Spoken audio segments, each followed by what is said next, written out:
Bonjour à tout le monde. Parmi les composants électroniques qu'on va utiliser, il y a un optocoupleur. Pour ceux qui ne le connaissent pas, voici son symbole. Si vous regardez un optocoupleur, vous voyez un point.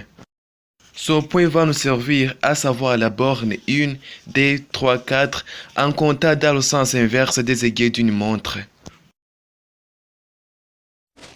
Avant de continuer, si vous êtes nouveau sur cette chaîne, n'oubliez pas de cliquer sur s'abonner et d'activer la cloche pour soutenir cette chaîne.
Voilà, le circuit est terminé.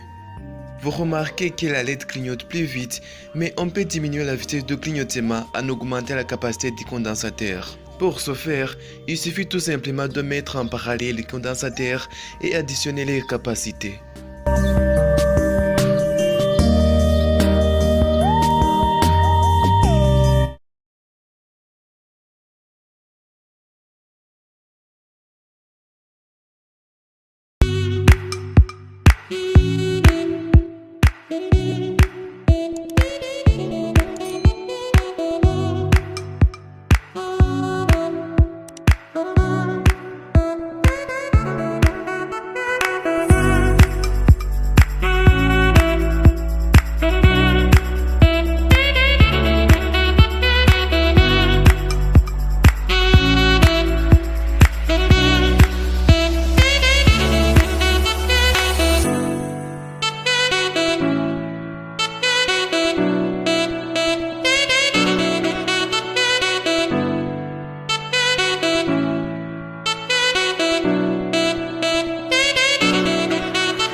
Vous savez que quand vous relevez la lampe sur le courant, lorsque vous fermez le circuit, la lampe s'allume et lorsque vous l'ouvrez, la lampe s'éteint.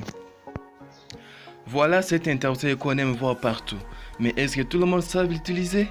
D'après ce que j'ai constaté, c'est que ces deux barres montrent qu'en fait, ces deux bornes sont reliées. La même chose pour celui-ci. Quand vous appuyez sur l'interrupteur, vous mettez en contact ces deux parties et quand vous relâchez, le contact est rompu. On va le relier dans le circuit pour voir ce que ça donne. Dans cette vidéo, on va voir le circuit électronique avec un seul bouton pour allumer ou éteindre. C'est comme par exemple dans la télévision qu'on utilise un seul bouton pour allumer ou éteindre la télévision.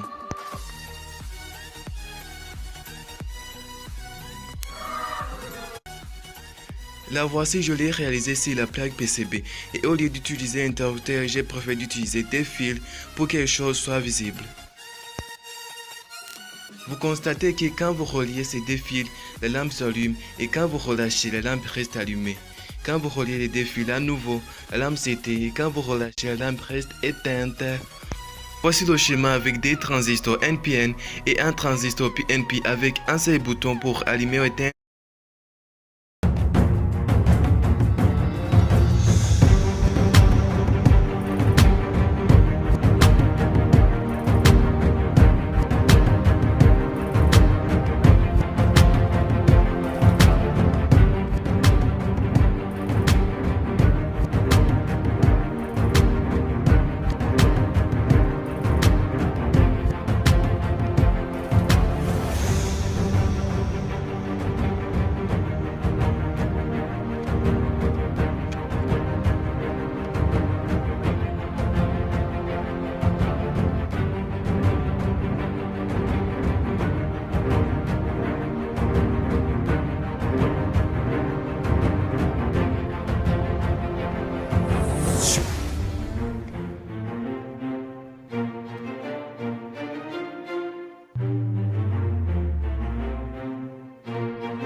On va se servir de ce transformateur qui a 3 fils d'entrée et 2 fils de sortie.